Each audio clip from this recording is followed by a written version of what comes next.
We see both through Bjarke's work and examples of urbanism here in New York City on the ground that I guess it's an optimistic hope that maybe we can't have it all, but we can have much more than we thought. We can pursue solutions in sustainability. We can be trying to address issues of climate change, resource scarcity, dense populations, while also enjoying lives that are full of conviviality, pleasures of everyday life, and beautiful design. So please welcome me in, perfect timing. And join me in welcoming Bjarke Ingels. You know, as architects, we can't just be designers of two-dimensional facades or sort of three-dimensional sculptures. We have to become designers of ecosystems, and we have to care about not only how to channel the flow of people and cars through our cities, but also the flow of resources, considering our entire sort of urban environment as a man-made ecosystem. And of course, one of the reasons for this sort of expanded role of the architect has to do with the atmosphere that you can detect in this image. Is a photo taken at the United Nations Conference on Climate Change in Copenhagen almost 2 years ago. And as you can see on the faces of Brown, Sarkozy especially, Merkel and Obama in particular, it wasn't a celebration, it was a failure. Because the whole discussion about sustainability at the meeting was drowning in this sort of general misconception that sustainability is a question of how much of our existing quality of life that we're prepared to sacrifice in order to afford becoming sustainable. Essentially this sort of Protestant idea that it has to hurt to do good. So when we were invited to design the Danish pavilion for the Shanghai World Expo, where the subject was sustainable cities, we thought, what about a different kind of sustainability? What if sustainable cities and buildings could actually increase human enjoyment and quality of life? So we conceived of the Danish pavilion as a sort of as a congested version of a Danish city, almost like a Danish streetscape warped into a continuous loop, complete with the blue bicycle lanes of Denmark. Because like in Copenhagen, 37% of the Copenhageners commute by bicycle, so they're never stuck in traffic. Whereas last year there was an 11-day traffic jam in Shanghai. So some poor bastard was stuck in his car for 11 days, which would be the exact opposite of human enjoyment and hedonism, except in like a highly perverted form. So you could bicycle through the pavilion and out on the roof. Also, Copenhagen and Shanghai are port cities. And one of our first projects was the Copenhagen Harbor Bath that extends public life into the water, because our industrial port has become so clean that you can swim in it. So instead of sitting in traffic for hours to go to the Hamptons, you can actually jump in the Hudson in the middle of the city. So in the pavilion, we sort of recreated this experience that the visitors could experience how clean, if not how cold, the Danish harbor water is. And as a sort of last common denominator, we found out that in the Chinese public school curriculum, they have 3 fairy tales by Hans Christian Andersen, the Danish poet. So that means that all Chinese actually grew up with the story of the mermaid. So we proposed to move her to China, not a copy, but the actual mermaid. When the Danish equivalent of the Tea Party, which is sort of the Danish Nationalist Party, heard about this, they tried to pass a law specifically against moving the mermaid. And for the first time in my life, I was invited to speak at the parliament, arguing her case, and we got her. We also had to get her through the Chinese customs, and she finally made it into the pavilion. So essentially, like, these ideas were sort of to try to sort of look at everyday life, for instance, in a city like Copenhagen, and see how has like the elements of sustainability actually made it more fun or more comfortable to live there, like the bicycling through the city or swimming in the port. So this has sort of led to a sort of a whole series of our work, even though it's like privately commissioned, has actually been very much involved in trying to involve the public, or like expanding the public realm. We did a project on a polluted site on the waterfront of Copenhagen, where by covering the entire site with a wooden deck, we could make it safe for people to be there. We integrated the clubhouse functions into this wooden terrace, so it became this sort of man-made dune landscape of wood. And the sort of unusual topography in a sort of flat Danish context also gave it a sort of a public generosity that really turned it into a place where people from the community would go and hang out, even though it was a sort of a private marina. And we've done a series of housing projects in Copenhagen, one of them called The Mountain, that combines a mountain of houses with gardens, almost like a suburban life, that is sort of nested on top of a big parking structure, so that in a way some kind of synergy between the parking structure and the apartments turns it into this sort of quite unusual urban landscape that sort of really invites, like in this case, like the social life of the suburbs into the city. And this is an idea that we've sort of taken further, that by mixing traditional ingredients, in this case like apartments, shops and offices, we've been able to sort of create almost like a three-dimensional community. It's 600,000 square feet of apartments, shops and offices. That's really on the city limits of Copenhagen. This sort of clash of different cultures. And what it does is that this sort of approach doesn't only allow us to optimize the conditions for the different programs, like for instance, in this case it's like 2-story townhouses that are sort of nested on top of the shops and the offices. And the synergy that sort of maximizes the offices to the north also lifts up the apartments, so you can see the apartments are suddenly like sitting on sort of an artificial ground 4 floors up in the air. And it doesn't only allow us to optimize the conditions for each of the programs, but it also allows the possibility for social life, or the creation of community, or like getting to meet your neighbors, that is quite often restricted to occurring on street level. In this case, it's actually invited to invade the three-dimensional space of the urban block. So the 8 House in Copenhagen is not just a facade design or some kind of a sculpture. It's really a three-dimensional urban community that creates a variety of sort of niches for social life to insert itself throughout the three-dimensional space of the block. So you can say, like, in a lot of these projects we have been sort of almost like fallen into a concern for the public realm, because like even though they are privately commissioned, they do form the city of the future. And as a result, we have sort of a series of projects where we've sort of been working more blatantly with trying to look at the whole notion of public participation. This sort of notion of public participation, which is quite often in architecture terms a question of almost like political correctness, a way of trying to find ways of letting the public opinion, or like the public opposition, digest things that are going to happen anyway. Almost like a sort of an after the fact theater that you pull on to sort of make people swallow the pill. We've been trying to look at public participation as really a genuine driving force of the design. So we've termed this sort of almost like a public participation extreme. And like one of the first examples was that we were invited to look at designing a city hall in Tallinn. Tallinn, the capital of Estonia, is this beautiful UNESCO World Heritage village. And this new town hall was not only going to contain all of the political functions, it was also going to contain all the public service. So we suggested to simply hover the city hall above the public domain, liberating the entire ground in what we call sort of a public service marketplace, where people are free to invade. The entire ground floor is publicly accessible, and they can actually see the politicians at work.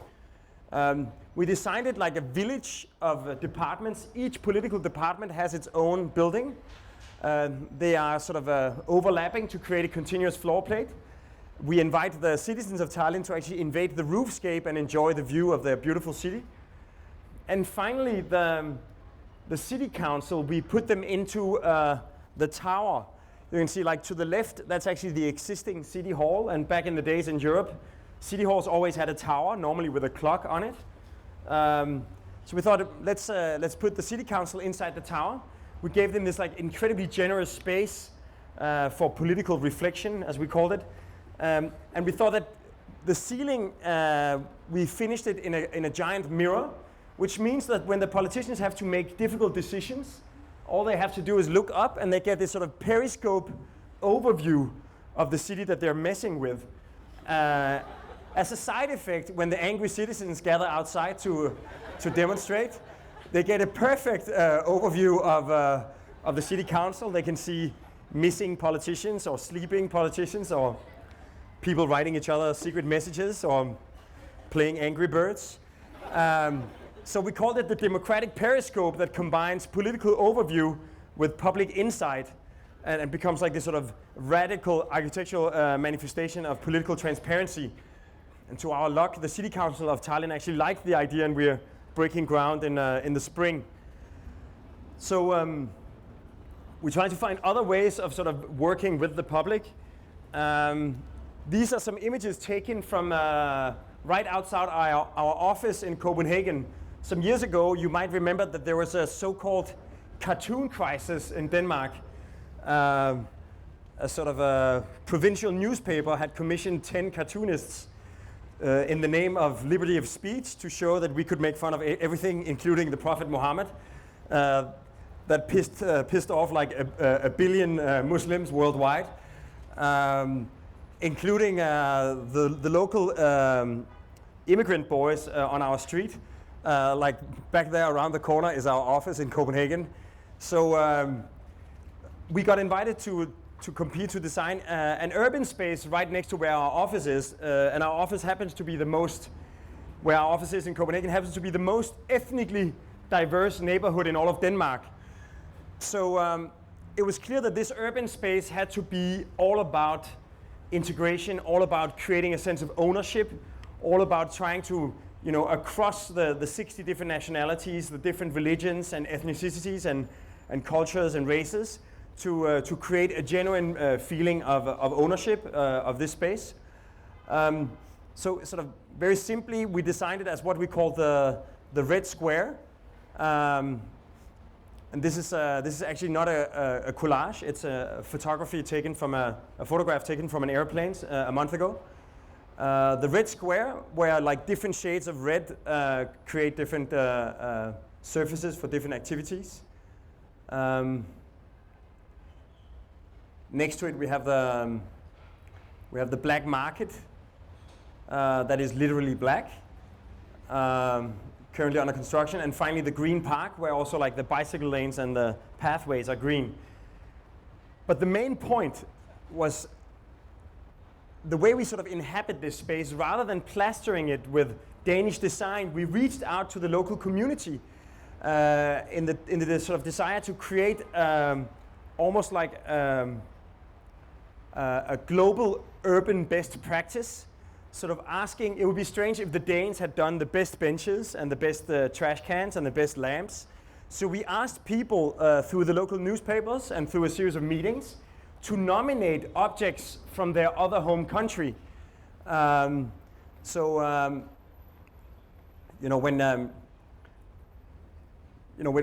you eat Chinese food or when you eat Indian food, you don't do it to be nice to the Indians. You do it because sometimes Indian food is great, and that's what you want to eat. So in this case, sort of people nominated there's a Muscle Beach from Los Angeles combined with some Thai boxing elements, some Chinese pole dancing, and this outrageous Estonian swing. There's a Ukrainian slide from Chernobyl, where the original is radioactive, so we had to manufacture a copy. The red square has a sign from the red square. And even if you take something as simple as bollards, in this case from Ghana, and put them in a great Scandinavian context, they become like these incredibly exotic elements. So for us, it became like this sort of urban safari, like bicycle racks of different kinds. This is a Canadian one that integrates a bicycle pump, a very practical invention of the Canadians. And then of course, like even down to the manhole covers for the sewage. Like because of the majority of the immigrants in this neighborhood are of Muslim descent, from Israel we chose the most indestructible object we could find, which is a sort of a 2-inch cast iron manhole cover. But of course, even when you look at benches, it becomes almost like a cultural survey of sort of national behavior. Like from Spain and Mexico, this sort of S-curved bench where people can actually look each other in the eyes. From Belgium, the opposite, a bench that makes everybody look away from each other. You have, you know, all kinds of benches from all kinds of cultures. And they're starting to be mounted right now, a bench that can actually change size from morning sun to afternoon sun. Of course, a litter box from Great Britain. We have this like a play octopus of glass fiber where they sent, it's from Tokyo, they sent a crew of Japanese construction workers to collect it. And of course a Moroccan fountain, and the main point is that, you know, again, we're not doing this to be nice to the Moroccans, but because the Moroccans have a very proud tradition of making fountains. So it's currently sort of under construction in Copenhagen. We have a snow cannon from Sweden, bird cages from Holland. All the trees in the red square are red. And of course, we even in China, we found palm trees that grow in snow. So we didn't know this, but there is actually a breed of palms that can grow in Denmark, which is kind of awesome. And of course, like the last element is like when you travel around, one of the things that really makes you aware that you are in a different culture is actually the advertisement. So as a series of monumental lamps, we have neon signs for different things you can't buy in Denmark. For instance, like this one is it's an advertisement for a dentist in Qatar. And of course, in the red square, we have like an accumulation of things from communist and former Soviet countries. The Moscovite was a very bad car from Russia. So essentially, like this urban space is really conceived with public participation as the driving force. What really makes it sort of lively and diverse, and in an interesting way, it's almost the opposite of the sort of the loss of authenticity in a globalized society. Is that, you know, it would be completely inauthentic if we would perpetuate a sort of a petrified image of sort of homogeneous Denmark, whereas this urban space really represents the true diversity of contemporary Copenhagen by having elements from all of the people that populate its space.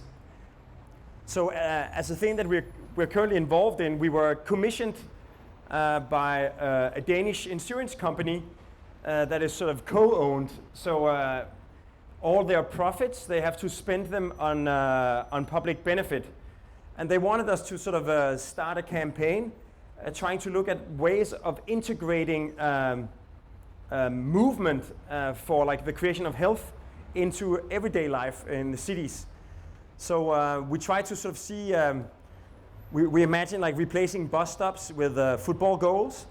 Of course, there will be some traffic safety issues.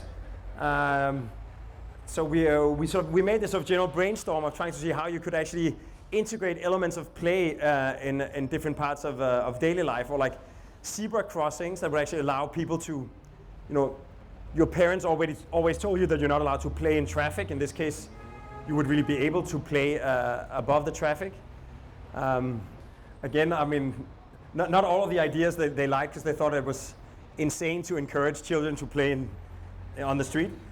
But like even something as banal as lampposts that could with very simple means be transformed to contain various elements. So like we just try to look at like very basic elements that you could sort of integrate into Danish city life. And also, of course, like the blank facades on walls could either digitally be sort of an Etch-a-Sketch or some very primitive computer games, or even like we thought it could be kind of cool with a very thin net. You could actually create live Donkey Kong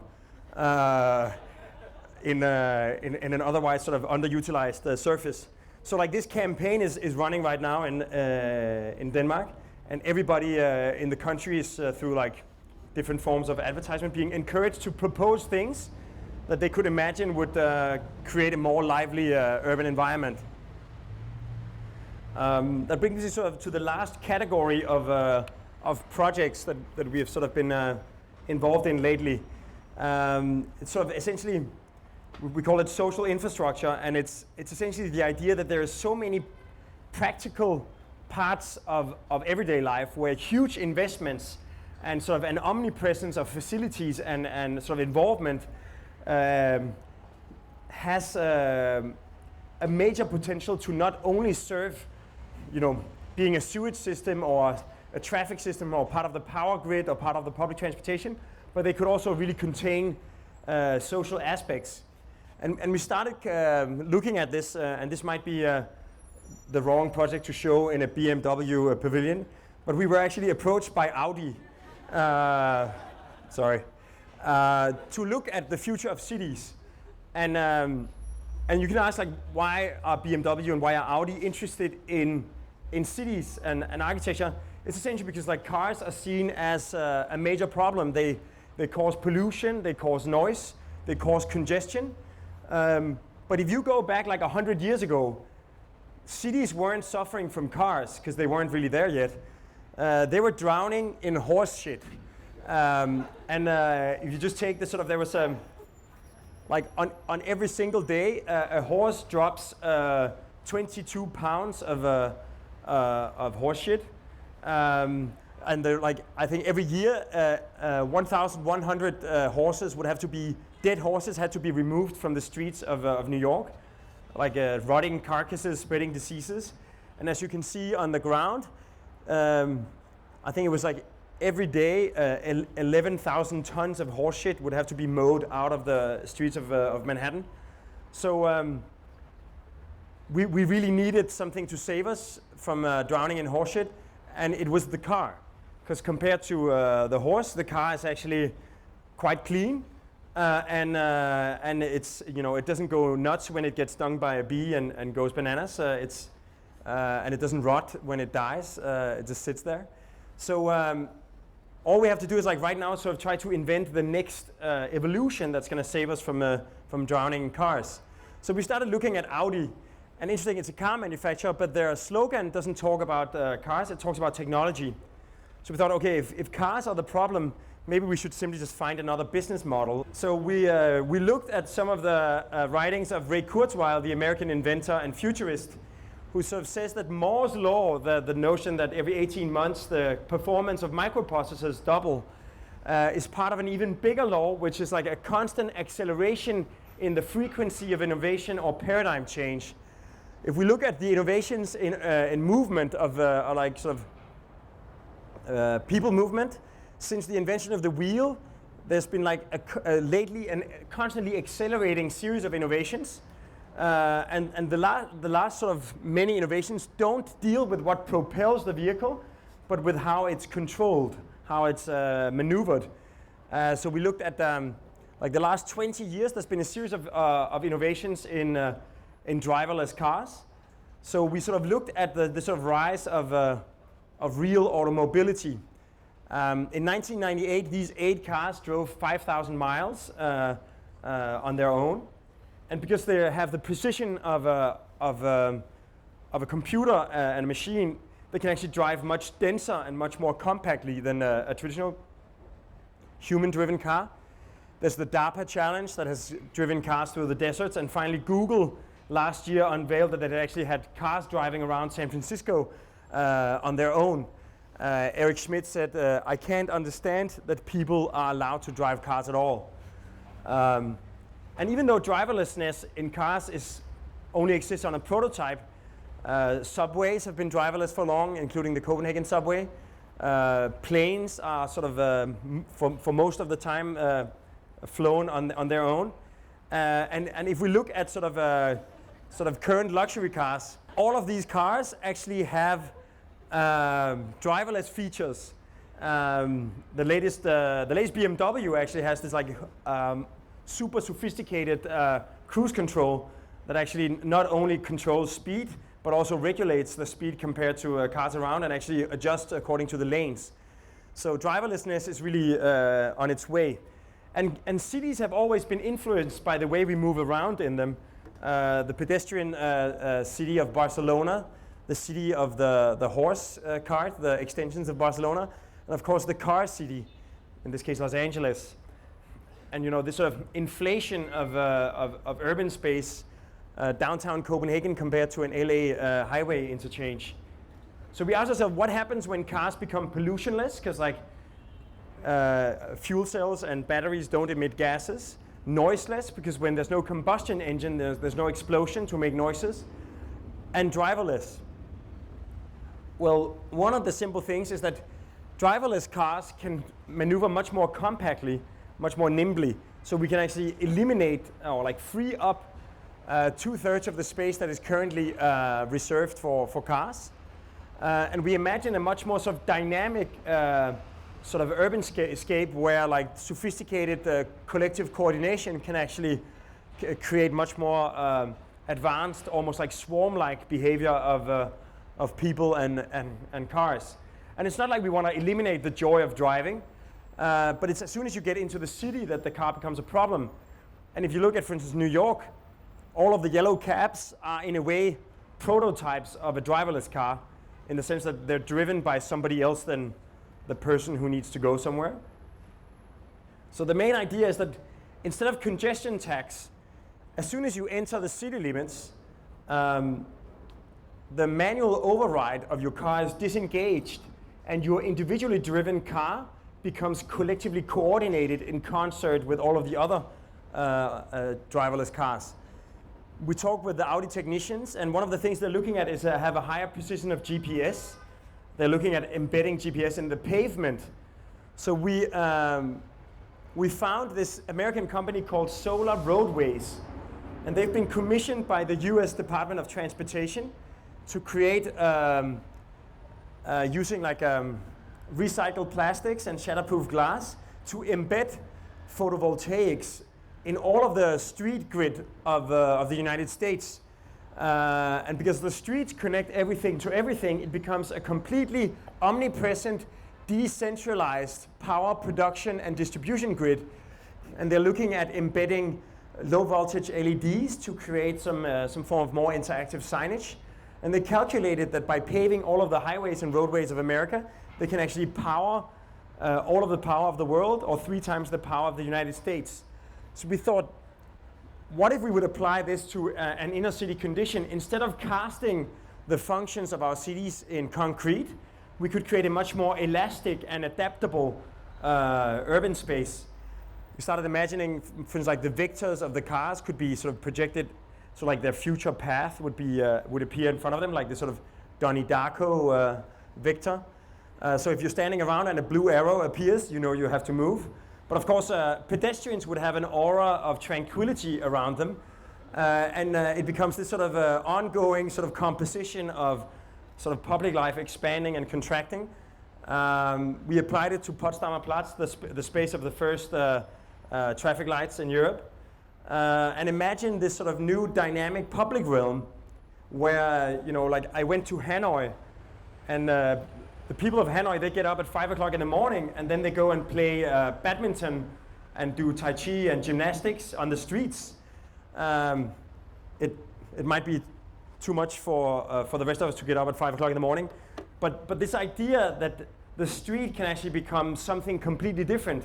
It doesn't have to. We don't have to sort of size up the space dedicated for cars for the peak loads.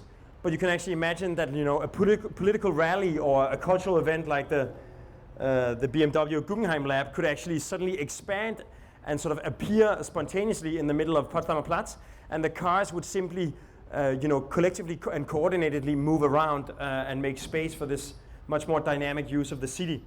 So we've done sort of a series of projects that deal with infrastructure in various ways that I'd like to sort of show, and like one of them was like dealing with the sort of classic infrastructural node in Stockholm called Slussen. It was built in the 30s, sort of responding to what was believed to be the greatest challenge at the time, the successful integration of cars in cities. And as a result, it's perfect connection between the old city and the surrounding city for cars, but it's an uncrossable barrier for everybody else. If you look at this diagram, all of the sort of human domain are encapsulated and kept from the waterfront with traffic. So our suggestion for the sort of reconception of this space was simply to inverse this relationship and bring public life back to the water and sort of emphasize the potential for social life. So instead of being an infrastructure for cars, we imagine an infrastructure for human life. And the sort of the basic idea is that if you look at the way Slussen works today, you actually have a sluice for boats, you have the tunnel for the train, you have the bus station, and then you have all the cars. And we imagine to sort of lower a public domain for people on top of all these sort of lines of traffic. And then we sort of start imagining to cut openings, bringing daylight and air into if I can regulate the sound. Bringing daylight and air, so when you arrive at the train station and the bus station, you actually arrive straight on the waterfront. We started making sure that the area connects to the different parts of the city surrounding it. And then finally we started sort of integrating different facilities, like a new library, some office spaces, and sort of a theater for the Stockholm theater and dance scene. So it becomes this sort of man-made topography that connects all of the different levels of southern Stockholm and allows both the bus station, the train station, the ferry terminal, and the sluice to have a completely blatant relationship to the water and to the public realm.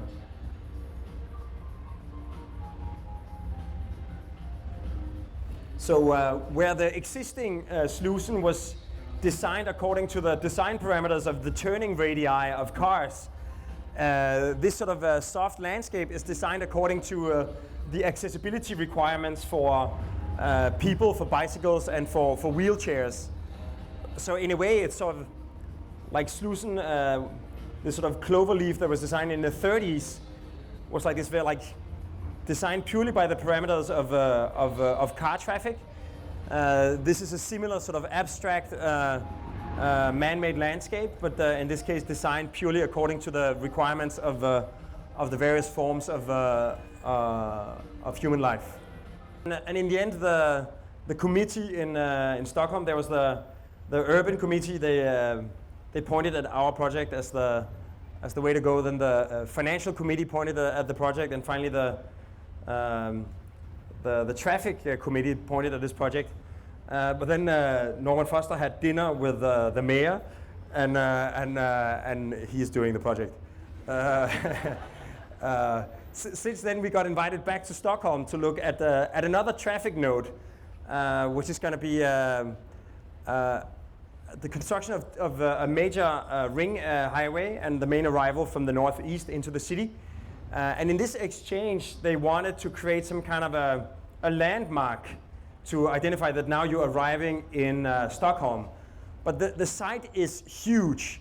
In fact, we overlaid the roundabout and the two highways with the map of Paris. This is the Arc de Triomphe, and it's a perfect match in scale. So we thought, like, maybe they don't need a landmark design, they need an urban master plan. Because essentially what happens is that the two new highways are going to sort of cut 3 urban areas and 3 parks away from each other. So we needed to somehow re-establish these connections.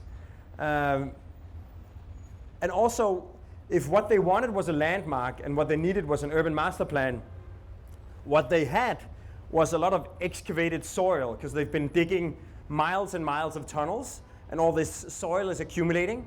So we thought that maybe we could sort of use this soil to sort of create a new man-made landscape. Currently the highway is going to create this sort of barrier of noise, pushing the development of the neighborhoods around it away from the traffic.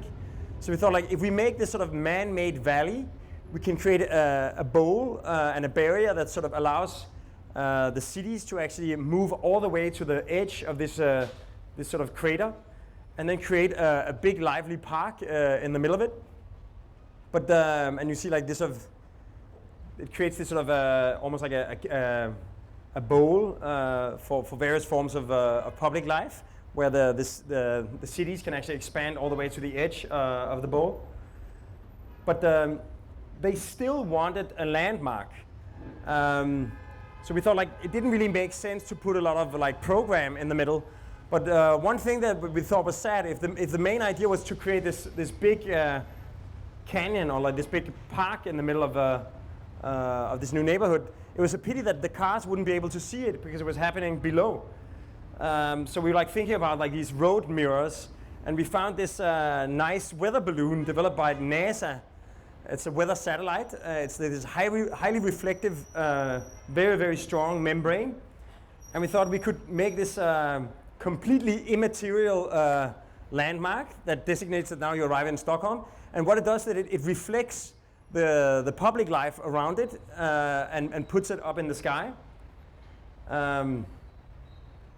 So as a 100-meter diameter giant Christmas ball. And it's tied down in 3 points. And when the wind pushes it, the pistons actually produce some power. And the entire sort of solar side of the mirror ball has integrated photovoltaics. And the main idea is that they actually power the new developments, and 10% is captured to pump air and warm air into the balloon. So essentially it's a thermal updrift and pressure that sort of makes it stand there, and 10% of the energy goes to that. We even showed how if a disaster would strike, it could inflate and still not land on the cars. So we submitted this idea, and shockingly, we won the competition.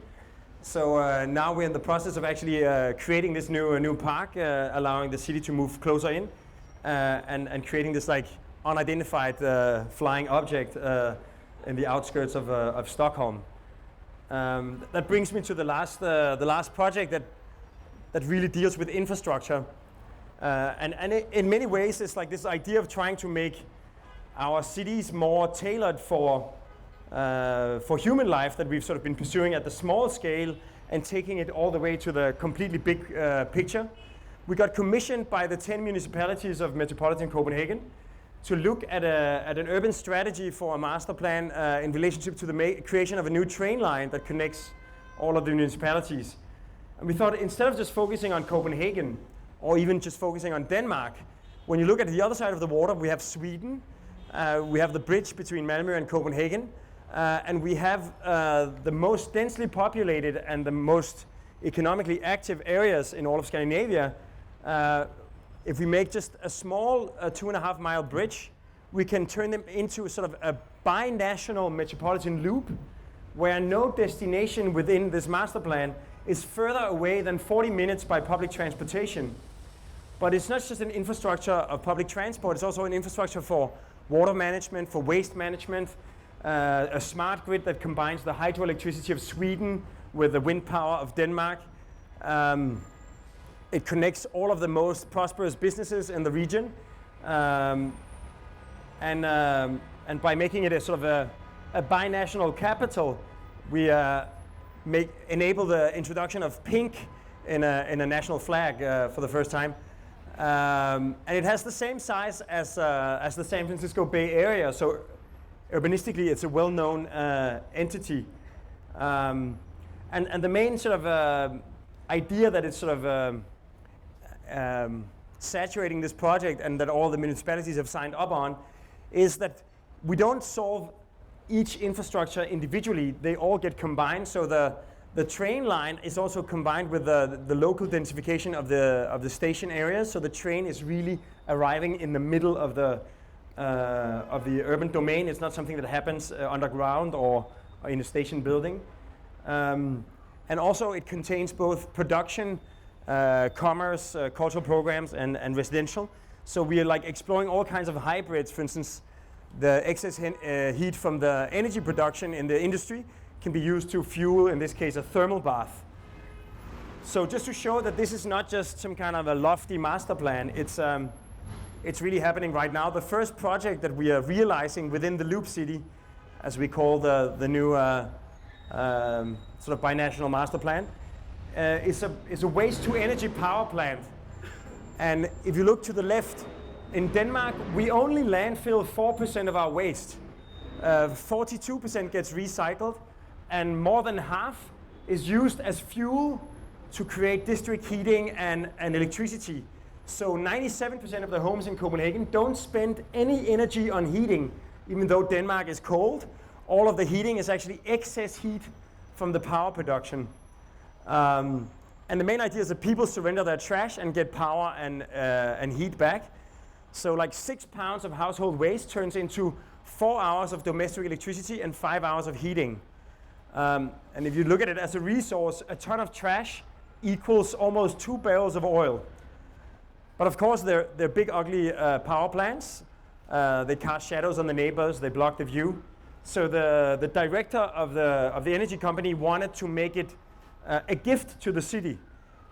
It's going to be the biggest and tallest building in Copenhagen. It's going to be right in the middle of the city, right next to the Copenhagen Marina, and right next to where the guys go water skiing. So speaking of skiing, in Denmark we love to ski, but we have no mountains, we have no hills. So we have to go for hours by bus to Sweden, the closest. So we thought, if we don't have any mountains, at least we have mountains of trash. So we proposed to transplant one of the main Swedish ski resorts and put it on the roof of our factory.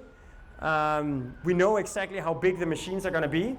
So instead of a normal visitor center, there's an elevator that takes you almost 100 meters up in the air.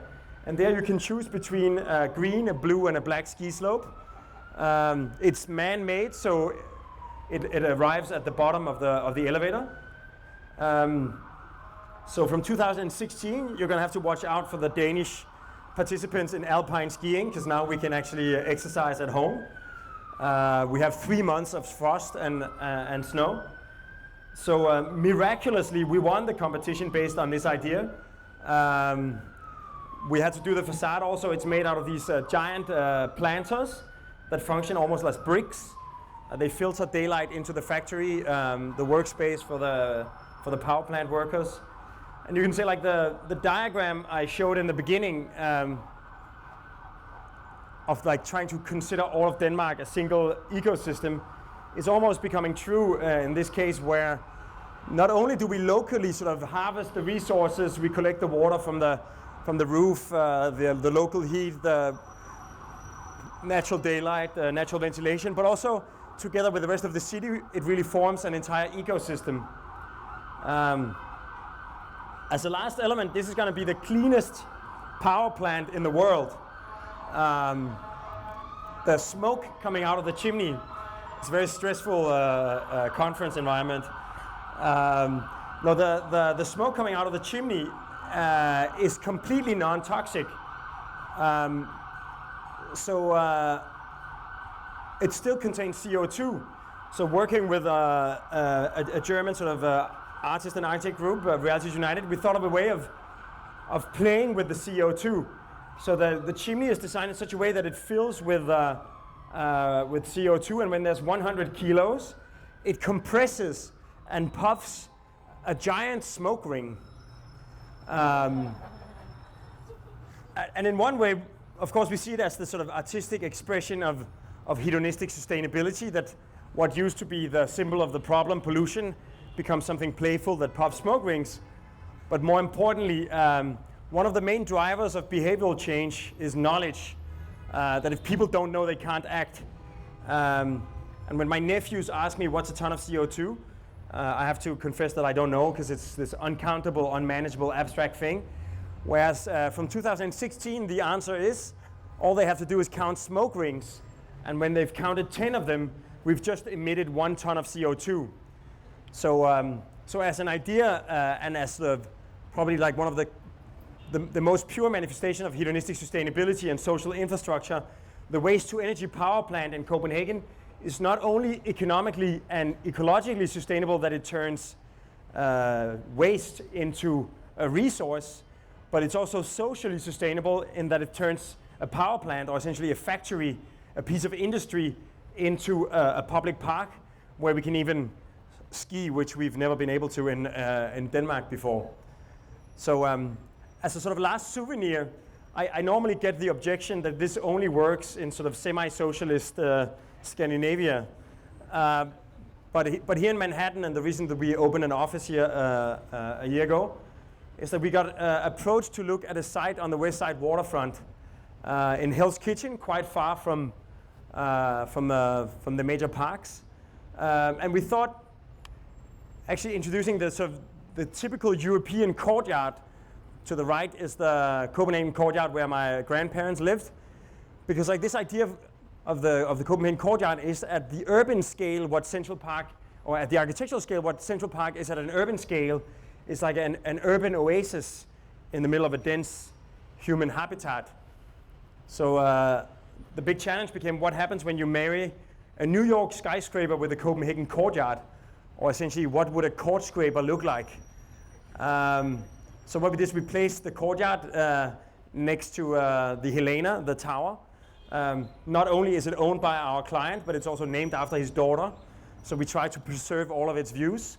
But then to the northeast, we lift up the northeast corner, creating sort of Manhattan density, but still the asymmetry of the block allows daylight and views to come all the way down to the courtyard, creating this sort of warped block on the West Side waterfront. And actually the courtyard itself, which is normally a secret for the inhabitants or for Google Earth, in this case actually becomes a major part of the facade, and you can see the rejuvenation that's happening on the riverfront park is sort of starting to invade the city fabric itself, carving out space for human life in the middle of the block. And the asymmetry really allows that, it goes from 42 inches, the height of a handrail, to 400 feet and back down again. And some major models. It's currently exhibited at the Louisiana Museum of Modern Art in Copenhagen. So as a way of finishing off, we are scheduled to break ground in November. And with a little luck, this would be the view driving up and down the West Side in 3 years.